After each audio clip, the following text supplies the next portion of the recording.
Қойшы, Қазақстанда айналып жүгіре бергеннен не пайда деп. Мен білетін Марғұлан бұрын акиматта істеген. Азаматтық қоғамы дамымаған мемлекет, ол нашар мемлекет. Соның бәрін көргеннен кейін халықты да түсінемін бір жағынан. Араласқысы келеді, сенбейді. Ол да бар.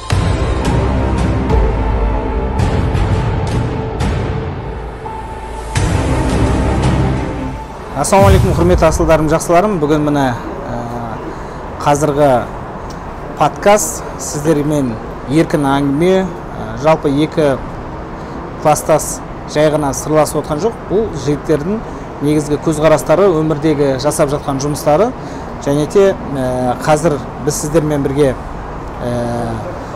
ең басты мақсаттарымызды бірнеше жылдан бері кездесіп отқан түріміз ғой. Енді сіздердің алдарыңызға Марғұлан Ұлытаудың тумасы, мен кластасым, досым, ертең Алла қаласа осы артымыздағы Бәйтеректен бастап 7500 километрді артқа тастап, Қазақстанның бәрін аралап шығуға жолға шығып бара жатыр. Бұл деген, мысалы үшін Америкада да осындай марафон жүгіретін адамдар бар, Европада да жүгіретін адамдар бар, бірақ біздің Қазақстанды өздеріңіз білесіздер, бүкіл Қазақстанның территориясын алатын болсаңыздар, бір жерде ыстық, бір жерде суық, бір жерде жол бар, бір жерде жол жоқ, бір жерде құм. Осының бәрін ертең Алла қаласа 5 жігіт болып жүгіргелі жатыр. Сонымен қатар Марғұлан қайырымдылық қоры, қоғамдық қормен де жұмыс жасап жатқан жағдайлар бар. Сонымен қатар өздерінің отбасылық кәсіптері бар. Қателеспесем, Салтанат қазіргі уақытта қыздарға, күйеуге шығатын қыздарға, келіншектерге жақсы киімдер беріп жатыр. Мына свадебный платье дейді ғой, енді қыздар ақ көйлек кигісі келеді деп. Сондай кәсіптермен айналысады. Жалпы бірнеше баланың әкесі, мен енді рас айтайын, енді осы уақытқа дейін өзім де білмеймін қанша бала бар екен, бірақ балалар бар екенін білеміз, альхамдулилля. Ең бастысы Марғұлан бұрын мектеп кезінде оқып жүргенде де мына әртүрлі сайыстарға қатысатын, жарыстарға қатысатын, мектепте жақсы оқыған. Біз екеуміз Ұлытауда бірге оқығанбыз. Сіздердің алдарыңызда Марғұлан Ермағанбетов, қазір Facebook, Instagram, TikToktарын тауып жазылсаңыздар болады. Ассалаумағалейкум әке, қалқы өттіңіз. Уағалейкумассалам, қуаныштымын. Бүгін мына Астананың төрінде қараңыз, артымызда бір зеленый фон емес, кәдімгі реальный Астананың келбеті. Бұндай тура осындай бағытта ешкім подкаст түсірген емес, кез келген журналист болсын. Бүгін еркін әңгіме, қалқуатыңыз қалай? Денсаулығыңыз бәрі жақсы ма? Жақсы, қалқуат. Енді моральдық тұрғыда шамалы қорқыныш бар. Өйткені әлемдегі 9-шы орын алатын Қазақстанның айналып өту деген оңай емес. Жаяу жүгіріп өту деген. Жаяу жүгіріп өту. Енді маған өзіме де қызық болып тұр қазір. Сіздер жаяу жүгірген кезде қандай тамақ жейсіздер? Жаяу жүгіргенде қалай демаласыздар, қалай жуынасыздар? Енді қазір 55-тегі Мендібай деген ағамыз бар араларыңызда. Ол кісі қазір намазды қалай оқиды, сол қай жерлерде жүгіресіздер? Соның бәрі қызық жалпы негізі. Сондықтан қазір TikTok, әлеуметтік желілерде осы сіздердің жүгіріп өтетін жолдарыңыздың бәрін бүкіл Қазақстан бойынша қарап отырады. Одан бөлек жаңағы алдарыңызда үлкен лимузин жүріп отырады. Лимузин боковойында Наматран деген жазу бар. Амантраев, Асладам, енді спонсорлардың да нелер бар. Бірақ Наматранға келіп тоқтайықшы, ол не дегенді білдіреді Наматран? Бастан дұрыс айтып өттім. Негізі мен спорттан бұрын жалпы қоғамдық жұмыстарға жақын адаммын. Бірақ бала кезден енді таудың ұлымыз ғой, өзіңіз білесіз, бізде тауымыз бар. Сол тауға мініп үйренген жігітпіз ғой, былай айтқан кезде. Сол база сақталған, кіші бала кезімізде спортпен шұғылданамыз. Енді бұл идеологиялық жоба, былай айтқан кезде. Бізде мынау сыртқа шығып жүрген кезде көреміз, елдің адамдары жаңағы Европада болсын жүгіріп жүреді, өзінің денсаулығына мән береді.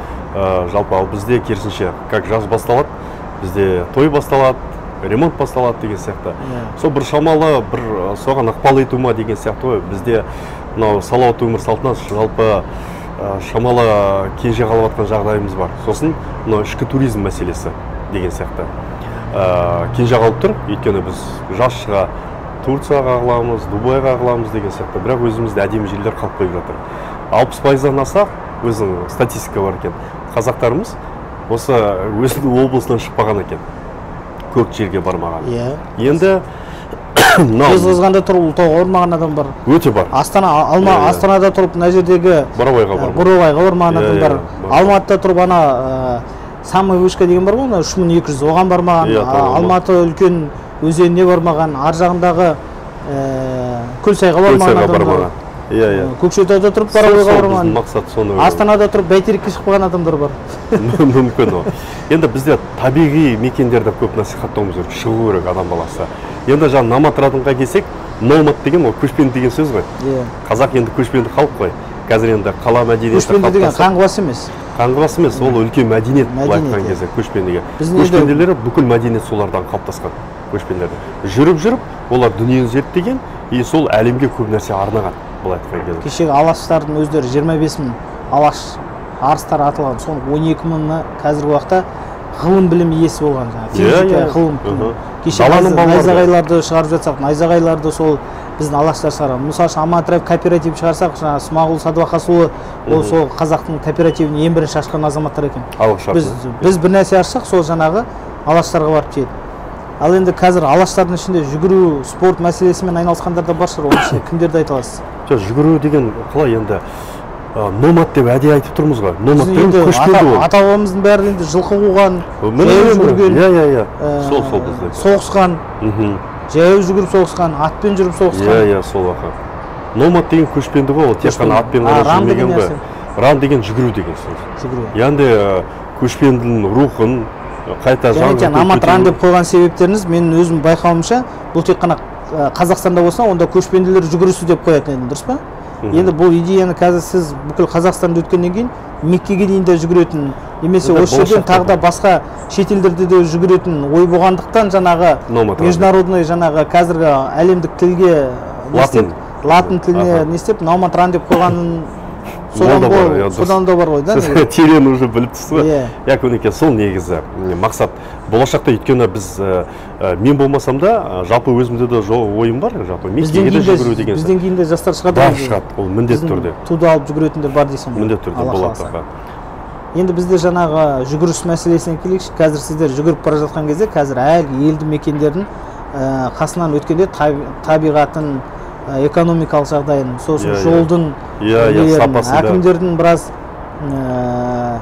жұмыстарына сын айту, ұсыныстар айту, немесе жаңағы сонымен қатар жастарға мотивация беру. Енді 55-тегі адам қазір жүгіріп бара жатқан кезде үйде жаңағы көк диванда жатқан 20-дағы бала не ойлауы мүмкін? Көкем жүгіріп бара жатқанда. Сонымен қатар мынау қазір енді байқап отырмын, сіздерде мысалы үшін жаңа 55-тегі Меңдібай ағамыз айтып жатыр, тағы да жігіттер айтады, біздің үйде бала шағамыз қалып бара жатыр. Біз неге жұмысымыздан сұранып бара жатырмыз, бұл айға бізге ақша төленбейді деп жатыр. Мысалы үшін TikTok-тан неден жаңағы донаттар түсіп жатса, немесе жаңағы Каспий Голд қойып жаңағы осы нені көшпенділердің рухын көтеруге, неге жаңағы біздің мына азаматтарға не істеуге бір Каспий Голд сондай бір нәрсе бола ма, әлде таза жаңағы құр жүгіріп өту ғана? Енді жасыратын несі жоқ, жалпы жолымызда бәрін көтеріп отқан оламадыр, көлігімен, бәрімен деген сияқты. Әрине азғы мәселе әлі шешілген жоқ. Мына ультрамарафон деген бұл Европада кең дамыған. Яғни бұл үлкен қашықтыққа жүгіру арқылы бұлар үлкен мәдениетті қалыптастырып, и насихат, спорт бар, и туризм бар. Бірақ сол жүгіріп жүрген азаматтар олар донат дейді да, жаңағыдай көмекті жаңа халықтан алады. Өйткені бұлар идеологиялық жобада жүр ғой, сәйкесінше халық соны қолдайды. Бізде мен ойымша ол әлі бізде де қолдайды. Қазір көресің, енді сен бара жатқан жерде қазір жолдағылар жағы бізде қандай қолдау? Адамдар дастархан жайып күтіп алады ауылдарда, ертең Алла қаласа. Одан кейін төл мәдениет. Одан кейін жастар шығады, өзімен бірге жүгіреді, жаңа ауылдың шетіне дейін жүгіріп барады. Әйтеуір шамал жер болса да шығарып салайық деген. Сосын әкімдер, енді өткен жылдарда жүгірген кезде әкімдер де жүгірген кездер болды, дұрыс па? Болды. Айтпаймын, Қатонқарағайдың әкімі жүгірді. Қатонқарағайдың әкімі жүгірді. Соң өткен жыл сен жаңағы Қытайдың шекарасынан Ақтөбенің шекарасына дейін жүгіріп бардың. Жүгірдім. Бірақ ары қарай жүгіріп баратын кезде сен отравление болып қайттан қайтқан болатынсыз. Бұл жол енді қазір бүкіл Қазақстанда жүгіріп бара жатсыңдар, 5 жігіт. Құдай сақтасын енді, отравление андай-мұндай болмас үшін не жеу керек жолда? Енді Ана өткенде қарбыз жеп, жолдан көкөніс жемейміз енді. көкөніс жемейміз. Жолдан жаңағы ерте піскен ол арбыз ғой, ол көктемде жеуге болмайды. Ол көрермендерге айтамын, негізі жемеу керек екен. Тамыз айында жеу керек. Жақсы, енді қазір оны бәрі біледі. Енді қазір наны білейікші, қазір 5 адам. 5 адам бір күнде 50 километрден бөліп жүгіресіздер ме? Әлде 5 адам бірге жүгіресіздер ме? Жоқ, бұл жерде елді мекенге байланысты эстафетный формат дейді. Бұл кең дамыған. Яғни елді мекеннің ара қашықтығы болса, бір жерде мысалы 500 километр болса, біз сәйкесінше 5 адам 100-ге бөліп тастаймыз. 100 километрден жүгіресіз. 200 километр болса, біз оны 50-ге бөліп тастаймыз. Бір күнде 100 километр адам жүгіре ме? Әлемдік рекорд 320. Бір күнде жүгірген ба? Бір күнде жүгірген. Суткасында. Бұл рекорд. Жаңағы енді 55-тегі жігіт бар, 40-тағы жігіт бар, солар енді ең жас шамаларын 40 пен 55 болып тұр ғой қазір қазақша, дұрыс па? Ең жасымыз негізі 34. 34 бар екен, жақсы. Осы 5 адам жүгірген кезде қазір мысалы үшін 300 километрді бір адам жүгіре алмайтын шығарсыздар ғой? Жоқ, ол рекордтың айтып жатырмын. Әлемдік рекорд, ол қиын болады. Ол арнайы дайындалған, бір арнайы жерде ғана жүгіретін рекорд айтып жатырмын. Ол латвиялық бір азаматқа тиесілі ол рекорд. Ал біздікі енді мынау азаматтардың барлығы 100 километрден жүгірген негізі өмірлерінде. Менікі мысалы ең үлкен 80 километр болса, мынау ағаларымызға олар 100-ден аса жүгірген. 100 километр жүгірген. Дмитрий деген жігіт, бұл кісі мысалы 160 па сонда жүгірген. 160 бүгінде. 160. Максим деген Көкшетаудікі ол 186 жүгірген. Мендебай ағамыз енді бұл кісі 30 жылдан бері жүгіріп жүр ғой. Бұның рекордтар қойған бұл кісі арнайы марафондарда. Енді қарашқа жүгіретіндердің бәрі Ұлытаудан шығады деймін, жаяу жүгіретін. Анау өткенде Ұлытаудан бір ақсақал шығып, бүкіл Қазақстанды 6 айда. Ол алғы шартын жасап кетті, ол жаяу жүріп келді. Жаяу жүрді. Арба сүйретіп жүрді еще. Арбамен аха. Иә. Ал қанша жасы? 70-те. 73-те қазір. 73-те. Машалла, Алла разы болсын ол кісіге. Ол уже жастарға мотивация беріп кетті. Қазір оны түсінбей қалдық біз ше. Сол кісі арба сүйретіп жүрген кезде халық түсінбеді. Бірақ ол қазір енді ғана түсінеді. Сонда біздегі адамдардың бәрі кеш түсіне ме бір нәрсе ғой. Енді қазір сіздердің нелеріңізді сол түсіндіру үшін жастардың форматында TikTok пен Instagram әлеуметтік желіде осы қазір YouTube-та подкаст түсіру арқылы сол дамытып жатырмыз да қазір. Жалпы енді жүгіру мәселесінде жаңа ақсақал қанша километр жүрді? 70-тегі. Бүкіл Қазақстанды аралады, сол біздің қазір жүретін ғой 8. Қазіргі 8000 километрді ол кісі арбамен 6 айда жүріп өтті. 6 айда жүріп өтті. Енді сіздер қазір 1 айда жүгіріп өттіңіз. Ертең таңертең 25 сәуір рекорд үшін. Ал ол Гиннестің Қазақстандағы ол болмаған. Рекордтар кітабына келе ме? Әлде әлемдік рекорд кітабына? Қазақстан рекорды. Қазақстандық Гиннес рекордтар кітабына. Гиннестен басқа осы Қазақстан рекордтар кітабы жоқ қой, негізі? Жоқ, біздікі Қазақстанда Гиннес деп аталады. Әлемдік, Гиннес. Әлемдік ол Гиннес дейді. Бұл жерде шамалы бюрократиялық нелер бар, ол әлемдік нету үшін біраз нелерден өту керек. Біз енді бұл сосын кейін жаңағы жүгіру несін жаңағы мысалы үшін біреулер ойлауы мүмкін, осы жерде көрермендер олар қазір жүгіреді да, короче, машина лимузин отырып жатыр, 500 евро бір қаладан 2 сағат жетіп барады. Жоқ, бұл жерде жігіттердің өздерінің испытания ғой, былай айтқанда. Испытания. Одан бөлек сіздерде қолдарыңызда қандай приложение бар? Strava деген. Strava деген приложение қазір төменге қойсақ біз сілтемеге осы YouTube каналының астына. Онда соны адамдар өздері қарап отыра ма? Күнделікті істерін. Иә, бұл әлеуметтік желі. Strava кіріп, біздің данныйымызды қарап, аты жөнімізді. Қазір сіздер Stravаға тіркелесіздер. Сөйтіп Strava сіздерді қарап отырады. То есть қанша жүгіргендер, егер машинамен жаяу жүрсеңіз, жаяу жүргенде де бәрі фиксировать етеді. Бәрі фиксировать етеді. Жаяу жүрсеңіз, тоқтаған жерде де бәрі көрініп тұрады ол жерде. Енді менде қызық, жүгіріп бара жатқан адам, мысалы үшін сіздер мысалы үшін қазір жаңағы қарбыз жеп қойдыңыздар, иә? Қайта-қайта туалетке барып кетіп отырсаң, Strava көріп отырады, соны дұрыс па? Тоқтаған кезде ол сен скоростың жылдамдығын бәсеңдеп қалады. Бәсеңдейді. Иә, уже сен тоқтаған бір. Жаяу жүргізу үшін орташа жылдамдығы қанша километр қазір? Біздікі енді 6-да 7-мен жүгіреміз. 6-7 деген бұл жүгірістің орташа темпі, яғни километрі 6 минутта километр деген сияқты. Енді марафондарда ол 3-4-пен жарысады ғой. Спринт одан да қатты деген сияқты. Бірақ енді біздікі шыдамдылыққа. 10 ба? Жоқ, ол төмен дейді ғой. 1-2-ге түседі. Километріне деген сияқты. Енді жаңа қоғамдық жұмыстарға келейікші. Баяғыда бір қоғамдық қор аштыңыздар, иә? Аты қандай сол қоғамдық қор? Қазір қоғамдық қор бұл басқару деп аталады. Басқару. Ол кімді басқару отыр? Не басқару деген жалпы бұлда кен қасиетті ұғым.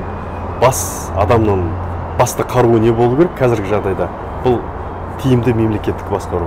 Тиімді мемлекет басқару деген ол ашық, қазір осы жерде мына Марғұланнан бірінші рет естіп отырсыңдар, мен өзім сіздерге тағы да қайталап айтамын, көбісі білмейді осы сөзді. Басқару, жалпы басшы деген ұғымдардың басында бас деген тұр да, басында деген сөздің өзінде, қазақтың сөзін қарашы, бас, қару деген, басты қару деген сияқты ғой, мына бас сенің қаруың деген сөз. Яғни сен қаруың қолында қылыш қана емес, сонымен егер де басын істесе, ол да сенің қаруың деген сөз. Дұрыс қой? Дұрыс. Енді сіздің басқару дегеніңіз сол әкімдерге арналған ба, әлде жалпы мемлекеттік басқару? Мемлекет басқару. Оған арнайы оқу оқыдың ба өзің? Мен сол саланың маманы деп айтуым болады. Арнайы министерствода істедің ғой? Мемлекеттік қызметте 15 жылдай қызмет атқардым. Министрлікте істедің? Министрлікте атқардым, ауылдық әкімдікте қызмет атқардым. Енді дәп қазір бір ауылға немесе ауданға немесе бір қалаға әкім болып баратын білім бар ғой негізі? Толыққанды білім бар. Қазақстан бір министр болатын немесе премьер-министр болмаса жаңа президент болатын мүмкіндік бар ғой? Жоқ, енді ол жаққа қатты кетпей қойды. Енді ауылдық деңгейде жалпы аудан қаланың деңгейін басқаруға шамамыз бар. То есть жаңағы анау категория А, Б деген бар ғой ана? Қазір ол жоқ категория. Я саяси тұлғалар дейді, саяси лауазым. Соны басқару не істейді? Қордың жалпы миссиясы осы мемлекеттік басқару мен халықтың алдына көпір болу. Яғни мемлекеттік басқару бізде мына осындай ашық болғанда ғана, осылай төбеден тұрып бәрі көріп тұрса халық, сол кезде мемлекеттің тиімділігі артады. Егер мемлекеттік билік жабық болса, сәйкесінше мемлекет қызметі сапасы болады. Халық бізде қазір төменнен тұр ғой, ол жоғарыда тұрған жоқ. То есть жоғарыдағы көре алмайды да, халық жоғарыға шыққан кезде, мына тура осылай алақандағындай көрсе, онда анау астындағы, қол астындағы шенеуніктер не істеп жүрген көріп отырса, сол кезде ғана эффективность болады, тиімділік болады. А бізде әлі ондай тепе-теңдік жоқ. Сондықтан Мәке, мен офистің неге жоғарыда тұрғанын байқадың ғой, иә? Байқадық. Жоғарыда тұрсаң, жақсы идеялар келеді, және де жақсы нәрселерді жасауға болады. Жалпы негізі шабыттануға, негізі осындай керемет нелерге жақсы осы жоғарыдан қарап тұрған. Енді басқару бойынша ма, әлде бір Украинаға бардыңыз ғой да, негізі? Жоқ, ол 2018 жылы біз арнайы бір жобамен бардық. Ол жобаның аты жалпы ашықтықты зерттеу. Сол мемлекеттің ашықтығын зерттеу. Жалпы не істеп жатыр? Енді Украина жасыратын жоқ, ашықтық мәселесінде алға кетті. Ашықтықты қай жағынан? Ол мемлекеттік ақпараттар, мемлекеттік сатып алу деген сияқты заңнама, солардың барлығы қолжетімділігі. Бізде енді тәй басып соған келе жатырмыз. Көптеген ашықтық жүйесі бар бізде. Бірақ халық тарапынан кейде бізде көңіл көншітпейтін мәселелер бар. Біз өзіміз араласқымыз келмейді көп мәселелерге, мемлекеттік басқаруға. Енді біз қазір араласқаннан бұрын біз қазір айтамыз ғой, қой өзін істей берші, мен мына жақта қарап отырайын. Көбінесе бір нәрсе осылай ғой. Мен мысалы үшін кеше президент жанындағы академия бар ғой, жаңағы мемлекеттік басқару академиясын, соның профессорлармен біраз жаңағы соның курсанттармен, солармен сөйлесуге барған кезде мен айттым, давайте азық-түлік қауіпсіздігі туралы әңгіме болды да, мысалы үшін ауыл шаруашылық мәселесіндегі.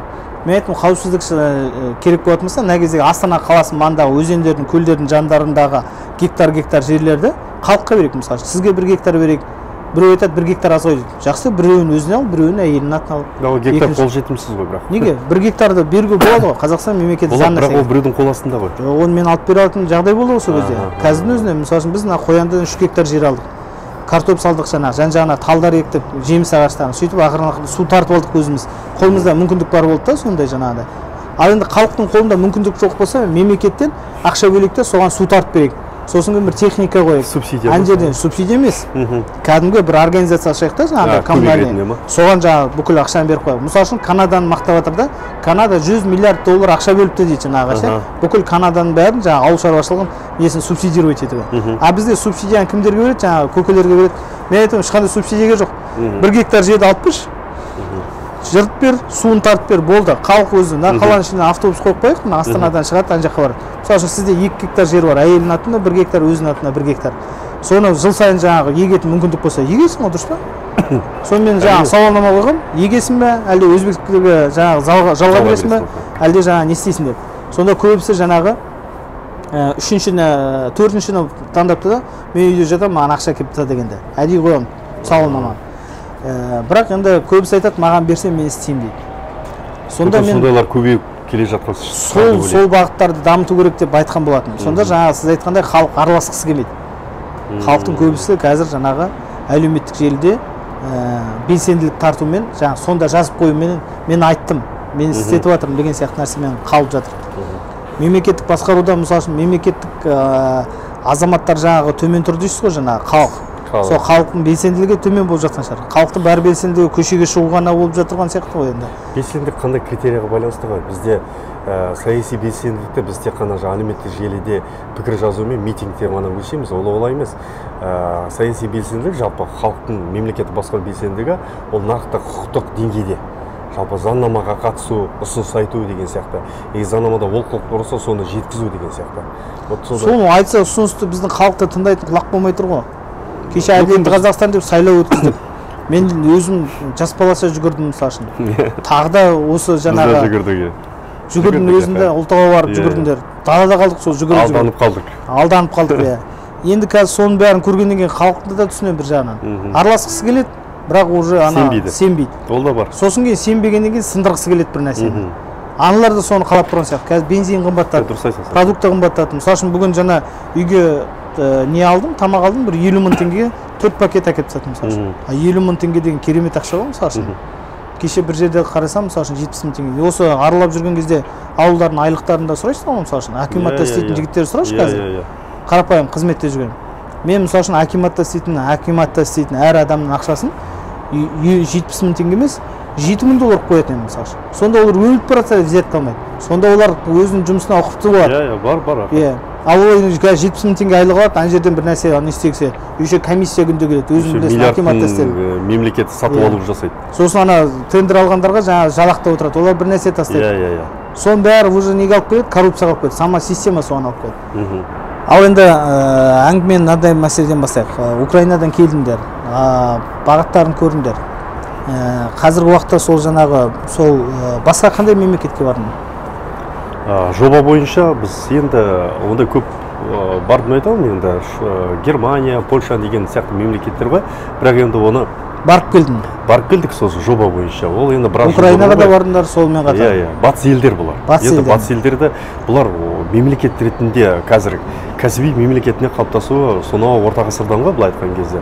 Кәдімгі парламенті бар мемлекет болып қалыптасқан ол ерте болды. Кейбір жағдайда салыстыруға әлі ерте сияқты. Бірақ мынау адамға оңай берілетін саналық ойлау бар ғой, кейде біз солардан кенже қалып жатамыз. Жақсы жағын үйренуіміз керек. Мысалы, мен қайтып айналып келейін, тереңдемей ақ қояйын саяси тақырыптарға. Еуропа барған кезде мен саябақтарда халықтың жанұясымен серуендеп жүгіріп жүргендер көп көрдім. Содан бастап бір еліктеу пайда болды да, жүгіруге содан бастап. Қазір өзің отбасымен жүгіресің ғой, иә? Әрине, отбасы балаларды бәрі салтанат жүгіреміз? Енді жүгірту керек оны. Салтанат жүгірмейді. Сен тез жүгіртіп қояды. Әзірше жүгіртпейді. Жүгіртеміз. Ана бірде өлең айттым ғой, салтанатым ау деп. Отбасыңмен бір нәрсенің иесі деп. Былай пример дейді, үлгі ретінде бәріміз көрсетіп жүрміз ғой. Енді біздікі мына жобаны бәрі жасап жүрміз. Мен бір арман деп айтып қойдым, бір ойым. Жалпы мықты ұлт қалыптастырудың екі бұтағы бар да. Бұл бірі жаңағы денсаулық и білімді ұрпақ осыдан қалыптаса. Денсаулық, білім. Денсаулық пен білім деген сияқты. Мына денсаулығы мықты болу үшін бала спортпен айналысады, сосын білімге құштар болады. Осы екеуін алып жүрген бала уақыты болмайды басқа. Енді мен Қазақстанда бір әзілді айтып берейінші, енді екеуміз құрдас бол, әзіліміз жарасатын шығар. Бір адамдар жаңағы өлікті көтеріп баратыр дейді, жаңағы қараса талдың түбінде жігіттер арақ ішіп отқан ғой. Сосын кейін сұрапты, мынау неден өлді деп, мәйітті алып баратқан кезде. Бұл адам жаңағы ішіп байғұс жаңағы бауыр езіліп кеткен деп. Қой енді, ода арақты қойығы, бауырым мынандай болып жатыр деп. Сөйтіп тағы да бір уақытта біраздан кейін жаңағы арақты қоямыз деп ақылдасып жігіттер отқан ғой, бір жұмыс бастайық, бір нәрсе бастайық деп. Сөйтіп olsa тағы да біреуді алып баратыр дейді, мәйітті көтеріп. Сонда жаңағы кім мәйіті десе жаңағы. Бұл арақ ішпеген, темекі тартпаған, өмір бақи спортпен айналысқан деп. Сөйтсе жаңағы айтатын көрсі, құйсаң, құйше, мына екеуінің арасы 10 минут екен көрсі. Иә, білем, ол әзілді. Сол сияқты. Енді бұл енді бұрыннан келе жатқан әзіл ғой енді, бірақ сонда жаңағы біздің пәлсафалық жігіттер ертең мысалы үшін қарап айтуы мүмкін, қойшы Қазақстанды айналып жүгіре бергеннен не пайда деп. Бірақ негізі қазіргі уақыттағы Марғұланды айтайықшы, қазір біздің құрдастарымыз да көреді ғой, осы подкастты және осы жігіттер көреді. мен білетін Марғұлан бұрын акиматта істеген. Мен білетін Марғұлан одан министрлікке өз күшімен әке көкесіз осында келді, Астана келді, бәкесі әкесі. Өзінің біліммен келді. Мен оны білем, бұрын мектепте де жақсы оқыдым, одан кейін университетте де жақсы оқыдым, одан кейін жаңағыдай әртүрлі жаңағыдай конкурстарға қатысып, жаңағы мына ой санамен жеңетін, одан жеңімпаз атанып жүрдім. Одан кейін жаңа министрлікке келдім. Министрліктен кейін мен ойлаған, мен сен бір министр болатын шығар дедім. Сонда жаңағы мен ойлаған, білген Марғұлан мемлекеттік қызметкер және де министрлік саласында карьер қуып бара жатқан жігіт тұғын. Қазіргі жағдайда Марғұлан кім қазір? Спортсмен 180 градусқа өзгерді. 180 градусқа өзгерді. Оппозиционер, жаңағы спортсмен, кәсіпкер, немесе жаңағы көк дивандағы жаңағы ананы мынаны айтып отыратын, болмаса жаңағы Марғұлан кім қазіргі?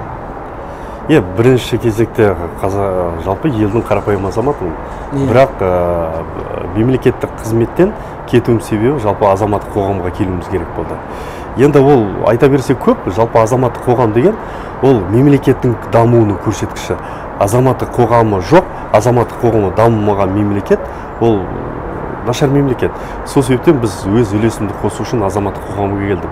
Әрине кабинетте отыра беруге болатын еді, жылдап сол бір компьютердің алдында, дегенмен өз ұстанымым өзгеріп, жалпы сәл де болса қоғамға ықпалым тисін деп, білімді соған арнайын деп келдім мен негізі. Ал спорт деген бұл менің қосымша хобби, және де бұл құрал, идеологиялық құрал ретінде қарастырамын. Енді бір сөзбен айтқанда қазір Марғұлан спортсмен және де қоғам белсендісі. Қоғам белсендісі. Енді қазір қоғам белсендісі деген азаматтар көбінесе жаңағы анау площадьтарда плакат алып жүгіріп жүретін. Бірақ енді мен сен бірде-бір площадьтан көрмеймін, немесе ешқандай жерде жаңағыдай жалған популизммен айналысып жатқан жоқсың. Қазіргі ұсыныстар қандай мемлекетке? Жоқ, ол ондай азаматтарда болған дұрыс, мүмкін. Жоқ, дұрыс қой, мен айтып жатқан жоқпын. Ол жігіттерді мен дұрыс емес деп жатқан жоқпын. Дұрыс. Олар ондай азаматтарда болсын, басқаларда болсын. Ол қоғам бол, қоғамда әртүрлі оппозиция болу керек, не болу керек. Болмаса жаңағы көкем сияқты баяғыда қолдан жаса болады жаңағы. Кім бізде болды ғой оппозиция, Ақ жол партиясын басқарып жүрген баяғы Жезқазғанда. Өзі күлесің. Ат жөнін айтпай ақ қояйық. Шынайы оппозиция ғой, бұл айтқан кезде оппозиция керек бізге. Бірақ енді қазір шынайы оппозиция дегенді білмеймін, бірақ енді бар жоғын. Бірақ енді мен сізге айтатын барда шығар жаңағы қазір мына кешегі неден кейін енді шықты. Кешегі мына сайлаудан кейін көбісі жаңағы, өйткені біз іркілтіп жаңағы сайлауға мүмкіндік бердік те, ауылдар түскеннен жеңбегеннен кейін міндетті түрде олар жаңағы өздерінің ойларын айтуға жаңағы газет бетіне, журнал бетіне, осындай ютубтарға шығады. Одан кейін олар естімесе, одан кейін жаңағы неге шығады, жаңағы алаңдарға шығады. Дұрыс деп айтамын. Мысалы, кеше Жаңаөзеннің жігіттері айтып жатқан дұрыс. Ол да бір құрал ғой. Бірақ енді мысалы, екеуміз ондай нәрсеге көп араласпайды екенбіз. Біздің жаңа неміз білімімізді біз лучше жаңа немен, ұсыныстармен, басқа жолдармен көрсетуіміз керек. Ал енді қазір қандай ұсыныс бар? Мысалы, мен мемлекеттен қазір Тоқаев мені шақырып көңілбай, қандай ұсыныстар бар осы Қазақстан тығырықтан шығаратын, реально сұрайтын болса, мен қазір мынау экономикаға жағынан, мынау жаңағы әлеуметтік жағынан, мынау стратегический, мынау қауіпсіздік жағынан деп мен көп ұсыныстар айта алатын едім да, мысалы үшін.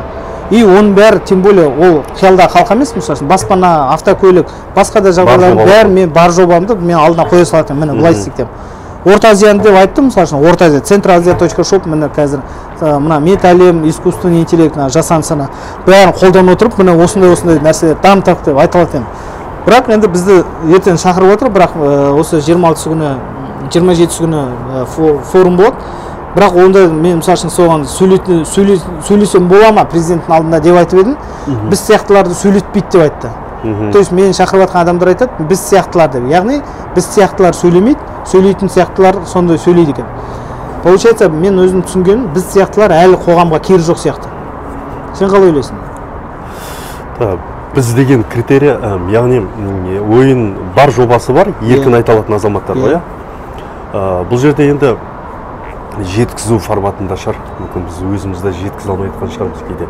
Мысалы, мен Тоқаевтың алдында әлі баратындай нем жоқ. Бірақ айтатын ойым бар, бірақ кейбір мен ойымды басқаларда жеткізіп жатқан шығар. Бірақ айтатын да ойымыз бар. Бір жаңа айтып кеткен дұрыс, біз сияқтылар деген, мен ойымша билікке өте қатты қажет адамдарды ғана шақыратын шығар кейбір жағдайда. меніңше ойымша қазір управляемый адамдар шақыратын сияқты. Ол да Мысалы үшін біз өмірбақи жаңағы аттың үстінде жүрген адамдармыз ғой. Біз бір жаққа қарай бұрылатын болсақ, біз поворот жаққа бұрыла береміз ғой ауылда мысалы үшін. Сол сияқты бізде поворот жоқ қой, сондықтан оларға поворот жағы мына жаққа бұрылатын бәрін ақылдасып отыратын адамдар. Енді ол мемлекеттік басқару теориясында бар нәрсе негізі. Басқарылатын керек. Қазір енді жастарға айтатын қандай ұсыныстарым бар? Енді мотивационный, қазір мысалы үшін ертең таңертең тура осы жерден жүгіруге шығамыз, Алла қаласа. Мен жүгірмеймін, мен ана жерге дейін шығарып саламын, болды. Ары қарай лимузин, гитара, тамақ, шай, реалити шоу. Адамдардың бәрі қарап отырады. Бүкіл ненің бәрі Марғұлан жаңағы ағамыздың аты кім еді жаңағы 55-тегі? Мендібайға. Одан кейін жаңағы Максим Көкшетау. Максим әлі под вопросом. Дмитрий қазір Қостанай. Сосын Ғалымжан деген. Ғалымжан қазір демалып жатыр. Сол осы адамдардың бәрі қазір өзі танымал болады, Алла қаласа. Ақтауға дейін барасыңдар, Алла бұйырса. Ақтаудан күтіп аламыз. Бүкіл қазақстандарлар. Айтайық қазір Астана, Қарағанды, Жезқазған. Бүкіл облыс орталық. Жезқазғаннан шығасың, Қызылордаға жүгіресің. Қызылордадан шығасың, Түркістанға жүгіресің. Түркістаннан Шымкентке, Шымкенттен Таразға, Тараздан Алматыға. Арасында кішкентай қалаларды айтып қойған. Тараздан, Алматыдан Талдықорған, Талдықорған Өскемен, Семейден Павлодар, Павлодардан кейін Петропавл. Географияны жақсы біледі. Петропавлдан кейін жаңағы неге жүгіресің? Қостанай. Көкшетау, Петропавл, Қостанай. Ақтөбе, одан Орал, одан кейін жаңағы Атырау, ортада Құлсарыдан өтіп жаңағы Ақтаудан тоқтайсың, Алла қаласа. Асанғайға бабамыз жүрген жерлері жеректі іздеп қайтамыз. Бірақ бұл жобаның ішінде біз мынандай жасағымыз келіп тұр. Қай елді мекендерде жақсы осындай не қатысады? Бізді қарсы алу, яғни жүгіріске қатысады. Жүгірушілер. Қандай креатив болады? Мысалы. Енді қазір осы эфирді пайдаланып айтып отырамын, тура осы жерін қазір TikTok-тан да көрсететін боламыз. Құрметті жігіттер, қазір бүкіл қалаларды аралап 5 жігіт жүгіреді. Бірақ сіздер де өздеріңіз спортивный киімді киіп алып, TikTok-тан, Instagram-нан қарап отырып, әлеуметтік желіден өздеріңіз қалаларыңызға келген кезде, егер де сол қалада жаяу жүгірушілер болатын болса, марафонистер болатын болса, шаңғымен қосылыңыздар. Сөйтіп өздеріңіздің қалаларыңыздың шетінен шығарып салыңыздар, жақсы сау болыңыздар. Одан ары қарай тағы да сол ауылдық жерлердің бәріне, әкімдерге де сіздерге айтатын, өздеріңіздің ауылдарыңыздан шығып, тағы да жүгіріп шықсаңыздар, сіздерге де бір галочка осы жерден халық танымал. Тем более ауылдың әкімдерін ертең сайлаулар келе жатыр, сол жерде төбе көрсетіп қалыңыздар, жастарға үлгі насихат жүргізетін. Ал енді мына жастарға айтатын мотивационный жақтарыңыздан болса бір ауыз сөз. Жастарға айтатын, жастар ол болғанда болады да, әр қоғамда, бірақ әртүрлі жастар болады. Мен жаңа айтып кеттім ғой, дені сау жастар болсын, білімге құштар жастар көп болсын. Қазіргі заманда, біздің кезіміз сияқты емес қой уже, қазір қолжетімді, барлығының қолында телефоны бар, ақпарат алуға, барлығына баратындар секциялар көп спорттық. Осы екі нені жақсы дүниені жақсы пайдалансын деп. Ал енді жаңағы нені айтып қалдым, жаңа эфирді тоқтатпай тұрып тағы бір нәрсені айтайықшы. Біздің кезімізде деген, біздің кезімізде не болды? Не болмай беді? Сотқа болған жоқ, ақпарат болған жоқ. Ақпарат болған жоқ. Бізде тәпішке болған жоқ. Киім болған жоқ. Дұрыс киім болған. Енді қазіргіндей жағдай болған жоқ. Бір-біріміз кидік деген сияқты болды. Өткенде екен білемін, сен конькимен жүргенсің. Конькимен аяқ киіммен жүргенсің. Мен мектепте оқыған кезде, аяқ киім болмаған кезде, біз ана коньки болған, менде конькидің аяғын шауып тастап, сол конькидің аяқ киім киіп мектепке барған кезде. Қыста. Қысты күні. Одан кейін өзім білесің, мен әр қалаларда көп оқыдым, мысалы осы Ұлытауда оқыған кезде бірыңғай төбелесе беретін, байқайсыз ба? Өйткені маған Ұлытаудың балалары кезең болған шығар сондай. Кезең. Біздің кезде буллинг ондай қатты болған жоқ. Біздің кезімізде көп төбелестік. Қайтады олар, еркекше деген сияқты. Еркекше. Андай не жоқ, соткаға түсіру жоқ, не жоқ. Жабылып кеткен. Қазір соткаға түсіреді. Әлсізді аңдып тұрады қазір былай айтқан кезде. Сол кезде мысалы соткаға түсірсем, мысалы мен ұялатынға төбелес болған жоқ. Әйтеуір жақсы төбелес болды, өйткені мен спортивный жағынан ол кезде мықты дайын болдым. Денсаулықта болды, альхамдулилля. Ішкі намыс бар ғой. Намыс та бар. Енді екінші жағын айтатын болсақ, қазір мен балаларым төбелеспейді мектепте. Қажет емес, енді мен балаларым әр мектепте оқиды, тоже мен сияқты. Бірақ мен өткенде бір балалармен сөйлесіп қалған кезде, сендер осы мектепте кәдімгі рукопашный төбелестер бола ма? Соткасыз, анау хайпсыз десем, маған айтады, әке біз ақымақ емеспіз ғой дейді. Сонда біз намыс болып дейміз, біз сонда ақымақ болғанбыз ғой төбелескенде. Бізге жол көрсететін азаматтар болмаған шығар мүмкін. Сол кезде бір қатері. көптеген қателіктерді жасауымыз мүмкін. Бірақ ол кездегі біздің көретін киномыз бірыңғай төбелес қой. Ол да бар. Сосын ортада кейде әлеуметтік жағдайда болды ғой әртүрлі. Ол мысалы, егер бала қалай болса, қолы бос болмаса, әртүрлі секция немесе мүмкін ондайға уақыты болмайды. Бізде мысалы үшін ол кезде секциялар жоқ болды. Қазіргі балаларда қазір футбол, баскетбол, өте көп. волейбол, Астанада, қалаларда, ауылдарда. Ауылдық жерлерде қазір жаңа біз бокс мектептерін ашып жатырмыз. Асладан бокс мектебін көріп отырсақ. Ең бастысы осы жерде қазір мотивация жағынан айтатын болсақ, құрметті жастар, асылдарым, жақсыларым, сіздердің алдарыңызда мына қазір 55-те, 40-та, 35-тегі жігіттер қазір сіздермен бірге бүкіл Қазақстанды аралап жүгіретін болады. Бұндай Америкада да, бүкіл елдерде, Европада да бар, бәрінде бар, және де олар танымалдар. Біз бұл жобаға жалпы қатысып жатқан себебіміз, атсалысып жатқан себебіміз, Марғұлан келген кезде бірден Маке жақсы қолдаймыз дедік. Неге? Өйткені біз бұны дәріптеп сіздерге жеткізе алсақ, сіздерге қызықтыра алсақ, келесі жыл осындай жүгірген кезде, мысалы үшін Меккеге дейін жүгіріп баратын біраз азаматтар шықса, және де жүгіруге, спортқа бейімделген жастар болатын болса, біз солардың бәрін қолпаштаймыз. Рас айту керек, қазір мысалы үшін осындай Марғұлан сияқты жігіттер, жаңағы ағаларымыз жүгіреміз десе, біздің адамдар спонсор болғысы да келмейді. Ал енді қалауым сияқты жаңа әлеулеймдарға бәрі жаңа қажетсіз нәрсеге спонсор бола келгісі келеді. Неге? Өйткені диванда отырып әңгіме айтатындардың замандары көбейіп кеткен рас. Сондықтан сіздерге айтқымыз келетіні, осындай жобаларда бірге болыңыздар. Міндетті түрде ол жолы жаңағы лайк басып отырсаңыздар, тікелей эфирде жаңа сыйлықтар беріңіздер, осындайға донаттар жіберіңіздер, және де Каспи арқылы, басқа да қосымшалар арқылы бұл кісілердің номерларын қоятын боламыз. Бұл эфирден кейінгі барысында біз міндетті түрде сіздермен әлеуметтік желілерде бір ай бойы сіздермен бірге болатын боламыз. Барлықтарыңыз үйлі күйлі болыңыздар, аман есен болыңыздар, спортпен айналысыңыздар. Сау болыңыздар.